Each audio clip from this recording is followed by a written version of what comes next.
이 사진은 2025년 5월 9일에 찍은 거예요. 블라디미르 푸틴은 중국 지도자 시진핑 옆에 앉아 붉은 광장에서 29명의 국가 원수들을 맞이합니다. 배경에는 180대가 넘는 군용 차량들이 있습니다. 탱크들, 대륙간 탄도미사일들, 11,500명 군인이 행진 중입니다. В учебном заведении подготовлено свыше 230 тысяч офицеров. 브라질의 룰라가 앞줄에 있습니다. 베네수엘라의 마두로가 카메라를 향해 미소 짓고 있습니다. 푸틴 73살, 집권 25년째입니다. 무적의 남자처럼 보입니다. 이 다른 사진은 이번 주에 찍힌 것입니다. 같은 붉은 광장입니다. 같은 날짜가 다가오고 있습니다. 하지만 이번에는 탱크도 미사일도 장갑차도 없습니다. 거의 20년 만에 처음으로 러시아에서 가장 신성한 퍼레이드는 오직 도보로 행진하는 병사들만으로 이루어집니다. 시진핑도 없고 룰라도 없고 마두로도 없습니다. 참고로 마두로는 지금 뉴욕의 연방법원에 있습니다. 2026년 4월 28일 러시아 국방부는 전 세계를 놀라게 하는 발표를 했습니다. 올해 퍼레이드에는 군사장비가 등장하지 않을 것이라고 했습니다. 공식적인 설명은 모호했습니다. 현재 작전 상황 때문이라고 했습니다. 하지만 유럽 정보기관 소식통들과 망명 중인 러시아 언론인들은 진실을 밝혀냈습니다. 이 결정은 자발적으로 내린 결정이 아닙니다. 두려움 때문에 내려진 것입니다. 이것은 크렘린에서 6km 떨어진 곳에 나타난 우크라이나 드론과 관련이 있습니다. 이것은 48시간 전에 유출된 정보 보고서와 관련이 있습니다. 이것은 푸틴의 측근 중 한 명의 이름과 관련이 있는데 푸틴은 이제 그를 우크라이나보다 더 두려워하고 있습니다. 그리고 올해 1월 3일 베네수엘라에서 일어난 일과도 관련이 있습니다. 이제 정보 보고서에 따르면 이것이 푸틴이 공개석상에서 사라진 3가지 이유 중 하나로 나타나고 있습니다. 지금 크렘린에서 무슨 일이 일어나고 있는지 이해하려면 우리는 퍼레이드가 열리기 정확히 5일 전인 2026년 5월 4일로 돌아가야 합니다. 사정이 조금 지난 후 모스크바 서쪽의 모스필모브스카야 지역, 러시아 수도에서 가장 비싼 지역 중 한 곳에서 한 주민이 이상한 소리에 잠에서 깨어납니다. 그는 휴대전화를 들어 창밖을 촬영합니다. 그가 보고 있는 것은 우크라이나의 장거리 드론으로 고층 빌딩 사이를 낮게 날며 창문에서 불과 몇 미터 떨어진 곳을 지나가고 있습니다.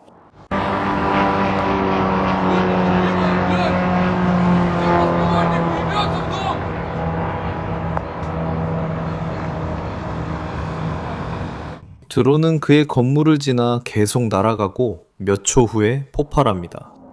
목표는 돔 나모스피모브스카야로 크렘린의 엘리트들이 거주하는 고급 주거타워입니다. 이곳은 붉은 광장에서 6km, 러시아 국방부에서 4km 떨어져 있습니다. 이 건물에 도달하기 위해 이 드론은 불가능해 보였던 무언가를 통과해야 했습니다. 모스크바는 세계에서 가장 밀집된 방공 시스템으로 둘러싸여 있습니다. 101곳의 대공방어 진지가 러시아 수도를 둘러싸고 있습니다. 여기에는 러시아에서 가장 첨단 장거리 방공 시스템 10개 포대가 포함되어 있습니다. 각각 수억 달러의 비용이 들며 800개가 넘는 단거리 방공 시스템도 있습니다. 이 모든 방공 시스템이 이 드론을 막는데 실패했습니다. 이 드론은 모든 방공 시스템을 뚫고 블라디미르 푸틴 사무실에서 6km도 채 떨어지지 않은 주거 건물에서 폭발했습니다. 크렘린의 반응은 의미심장했습니다. 모스크바 시장은 이번 공격을 대수롭지 않게 넘겼습니다. 그는 텔레그램에 짧은 메시지를 올려서 사상자는 없었다고만 밝혔습니다. 러시아 국방부의 공식 발표는 없었습니다. 푸틴 대통령의 성명도 없었습니다. 침묵만이 있었습니다. 하지만 또 다른 것이 있었습니다. 그 후 24시간 동안 모스크바의 모바일 인터넷이 차단되었습니다.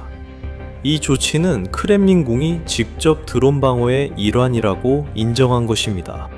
붉은 광장 주변의 경비가 2배로 강화되었고 러시아 국방부는 전례 없는 위협을 발표했습니다.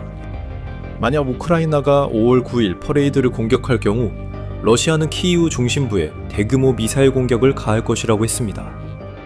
크렘린이 대답하고 싶지 않은 질문은 간단합니다. 세계에서 가장 비싼 방공망이 드론 하나도 막지 못했다면 퍼레이드 중에 10대나 100대의 드론을 어떻게 막을 수 있겠습니까? 답은 아무것도 없습니다. 그리고 블라디미르 푸틴도 그 사실을 알고 있습니다. 5월 4일의 그 드론은 블라디미르 푸틴을 오늘날 러시아를 지휘하는 인물로 전락시킨 일련의 사건들 중 마지막이었을 뿐입니다. 유럽 정보기관에 따르면 블라디미르 푸틴은 몇 주째 모스크바에서 잠을 자지 않고 있습니다.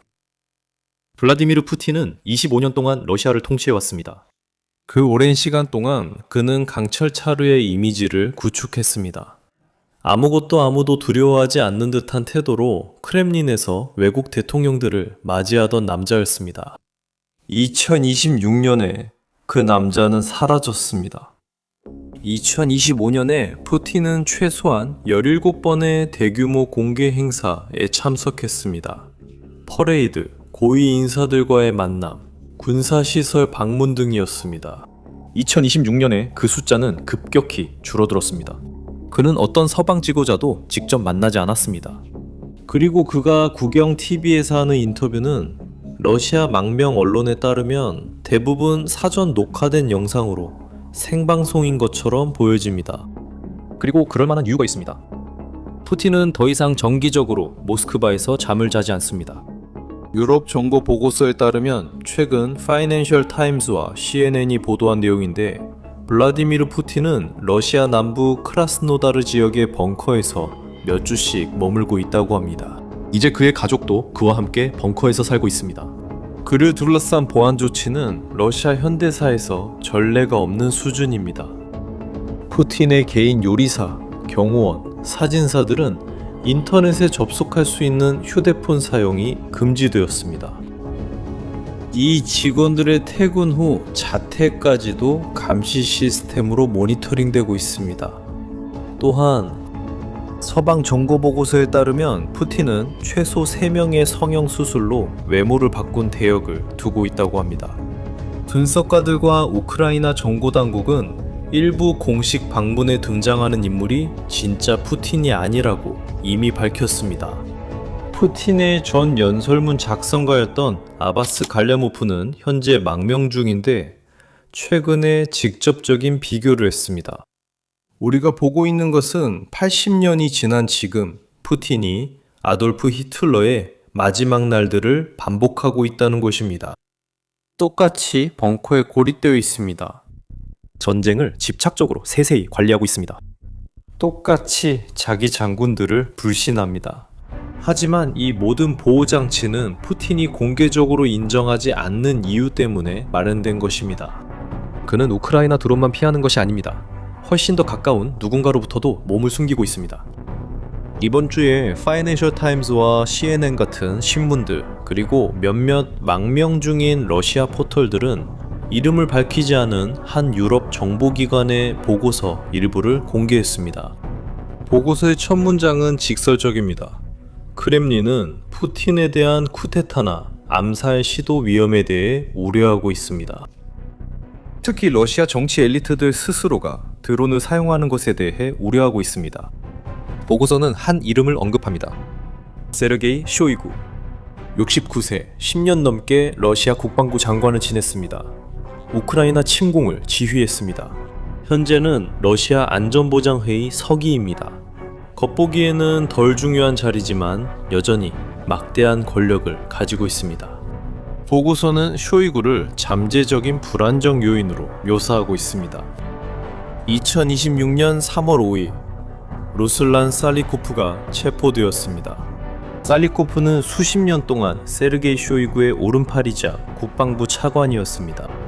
유럽 정보 보고서는 이번 체포를 엘리트들 사이의 비공식 보호협정 위반으로 해석합니다. 이로 인해 쇼이구의 입지가 약화되고 그 자신도 형사 기소를 당할 가능성이 높아집니다. 그리고 살리코프의 체포는 유일한 신호가 아닙니다. 지난 15개월 동안 모스크바에서 3명의 러시아 중장이 암살당했습니다. 모두 전동 스쿠터나 자신의 차량에 숨겨진 폭탄에 의해 살해당했습니다. 침공이 시작된 이후로 13명의 러시아 장성이 사망했으며 이는 제2차 체첸 전쟁 전체보다 많은 수치입니다. 그리고 이것이 왜 푸틴을 두렵게 하는지, 왜 그가 이제는 자기 장성들까지도 의심하게 되었는지 이해하려면 이전에 무슨 일이 있었는지 살펴보면 됩니다. 2023년 6월, 예브게니 프리고진, 수십 년간 푸틴의 동맹이었던 바그너 그룹의 수장이 자신의 부대를 모스크바로 향하게 했습니다. 푸틴이 집권한 이후 러시아 정부에 가해진 최대의 내부 위협이었습니다.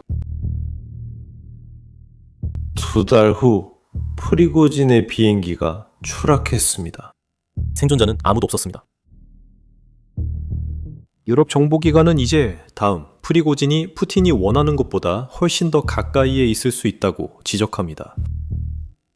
하지만 푸틴이 왜 이런 수준의 편집증에 이르게 되었는지 이해하려면 유럽 정보기관에 따르면 모든 것을 촉발시킨 그 사건으로 돌아가야 합니다. 모스크바에서 거의 10,000km 떨어진 곳에서 일어난 사건으로 푸틴은 아무 말 없이 그 사건을 지켜봤습니다. 2026년 1월 2일 오후 10시 46분 말하라고. 플로리다 버널드 트럼프의 골프클럽에서 대통령은 미국 최고의 군사 권위자인 댄 케인 장군과의 대화를 마칩니다. 트럼프는 5마디의 간단한 말로 임무의 최종 승인을 내립니다. 행운과 순통을 빕니다. 그날 밤 미주 대륙 전역의 20개 기지에서 150대가 넘는 미군 항공기가 이륙해 베네수엘라 수도 카라카스의 미라플로레스 궁전을 향해 집결합니다. 그 안에는 니콜라스 마두로 13년째 베네수엘라 대통령이자 푸틴, 이란, 중국의 동맹이 있습니다. 10년이 넘는 세월 동안 미국을 조롱하며 결코 무너지지 않을 것이라고 말했던 남자입니다. 공격은 현지 시간으로 새벽 2시에 시작됩니다. 미국의 사이버 공격으로 카라카스의 불이 꺼집니다. 어둠 속에서 미국 헬리콥터들이 대통령궁 위로 나타납니다. 델타포스 정예병사들이 관저로 진입합니다. 안에서 니콜라스 마두로는 강철벽과 강철문으로 된 금고방으로 달려가려고 합니다.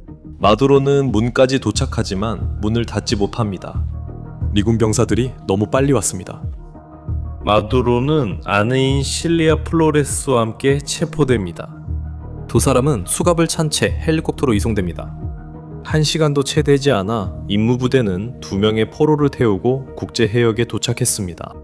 몇 시간 후 전 베네수엘라 대통령은 미국 법무부 서서 비행기에서 미국 땅으로 내려오며 FBI 요원들과 미국 마약 단속국 요원들의 호의를 받습니다. 수갑을 찬 마두로가 미국 땅에 있는 모습이 전 세계로 퍼집니다. 하지만 거의 10,000km 떨어진 곳에서 아주 특별한 반응으로 이 장면을 지켜보는 한 남자가 있습니다. 그 남자는 블라디미르 푸틴입니다. 이번 주에 유출된 유럽 정보국의 보고서에 따르면 같은 보고서에서 세르게이 쇼이구를 잠재적 내부 위협으로 지목하고 있습니다.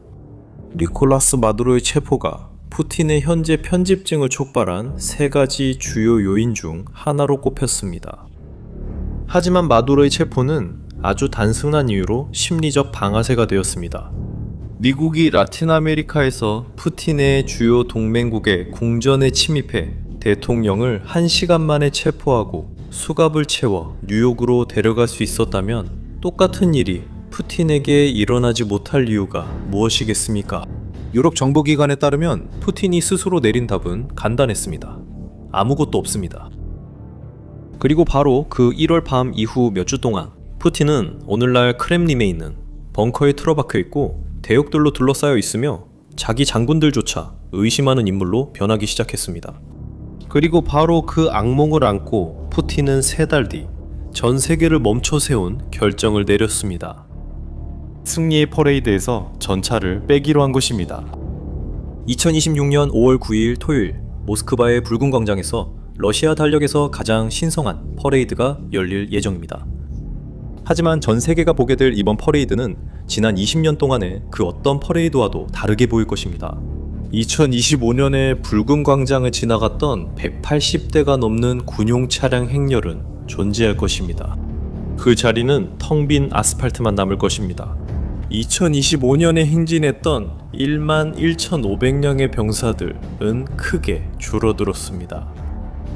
우크라이나 저항단체 ATC에 따르면 러시아 지휘부는 대열을 채우기 위해 우크라이나 전선에서 병사들을 빼내고 전투 경험이 없는 동원병들로 대체하고 있습니다. 2025년에 붉은 광장을 찾았던 29명의 외국 정상들은 7명으로 줄었습니다. 확정된 정상들은 벨라루스의 루카셴코, 카자흐스탄의 토카예프, 키르기스탄의 자파로프입니다. 로베르트 피초, 슬로바키아 총리, 그리고 유럽연합 내에서 모스크바에 몇 안 되는 5군 중 한 명인 그는 모스크바를 방문합니다. 하지만 그는 퍼레이드 관람을 하지 않겠다고 밝혔습니다. 그리고 최소한 세바스토폴, 벨고로드, 크림반도를 포함한 14개 이상의 러시아 도시에서는 안전상의 이유로 승전 기념일 퍼레이드가 취소되었습니다. 거의 20년 만에 처음 있는 일입니다. 그래서 전 세계가 토요일에 보게 될 모든 것은 결국 사실상 자인하는 자리입니다. 러시아가 더 이상 과거에 보여주던 것을 더는 갖고 있지 않다는 인정입니다. 탱크도 없고 동맹국도 없고 신뢰할 만한 방공망도 없으며 심지어 대통령의 측근 내에서도 안전이 보장되지 않습니다. 25년 전 블라디미르 푸틴은 블라지아 제국을 복원하겠다고 약속하며 권력을 잡았습니다. 5월 9일 그는 레닌 영묘위의 연단에서 지난 20년간 가장 축소된 규모의 열병식을 주재할 것입니다. 이러한 대조는 유럽 정보기관 보고서에서 현재 정권의 약점을 공개적으로 인정한 것이라고 부릅니다. 이것이 푸틴의 끝은 아닙니다. 하지만 거의 25년 만에 처음으로 이러한 약점이 생중계로 드러나게 될 것입니다. 그래서 군사 장비를 퍼레이드에서 철수시키기로 한 결정 자체가 가장 중요한 뉴스입니다. 토요일에 블라디미르 푸틴은 지난 20년간 가장 축소된 퍼레이드를 주재할 것입니다. 공식적인 명분은 작전 상황이 될 것입니다. 이번 주 유럽 정보 보고서들이 보여준 것처럼 진짜 이유는 따로 있습니다. 그는 우크라이나와 자기 장군들, 그리고 1월에 마두로에게 일어난 일을 두려워하고 있습니다. 푸틴은 즉시 몰락하지 않을 것입니다. 하지만 그가 오늘날 통치하는 러시아는 몇 달 전의 러시아와는 다릅니다. 그리고 9일에 열리는 퍼레이드는 이러한 변화에 대한 첫 번째 공개적인 인정이 될 것입니다.